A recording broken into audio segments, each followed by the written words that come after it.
Чували ли сте, че след като България влезе в еврозоната, ще загуби фискалния си суверенитет и ще плаща дълговете на други държави?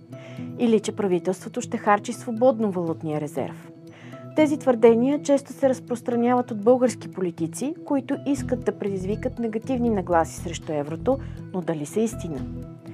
Истината е, че България отдавна няма независима парична политика. Левът е фиксиран към еврото чрез валутния борд. Това означава, че и сега не можем да печатаме пари.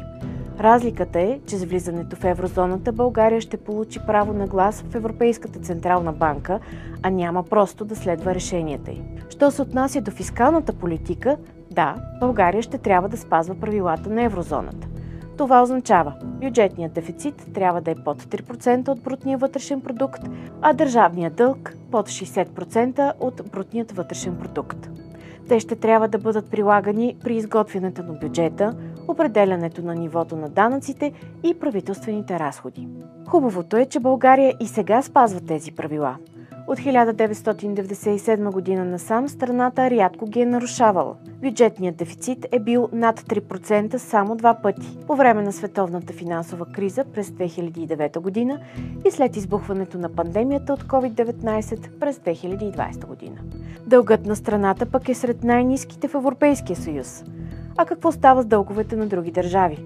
България, заедно всички останали членки на еврозоната, ще участва в Европейския механизъм за стабилност – фонд, който осигурява помощ при финансови кризи. Страната трябва да внесе постепенно около 833 милиона евро за 12 години, а останалата част от вноската ще бъде внесена само при необходимост.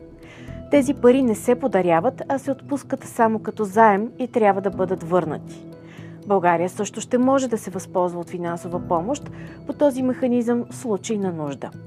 Що се отнася до валутния резерв, който е в размер на около 75 милиарда лева, само 960 милиона евро ще бъдат прехвърлени към ЕЦБ, а останалите ще останат в страната. И не, правителството няма да може да ги харчи свободно. Всички операции ще подлежат на одобрение от Европейската централна банка. В заключение, България ще трябва да се съобразява с правилата на еврозоната, но няма да загуби пълен контрол върху финансите си. В замяна ще получи достъп до стабилността на еврото, защита при кризи и по-ниски разходи за заеми.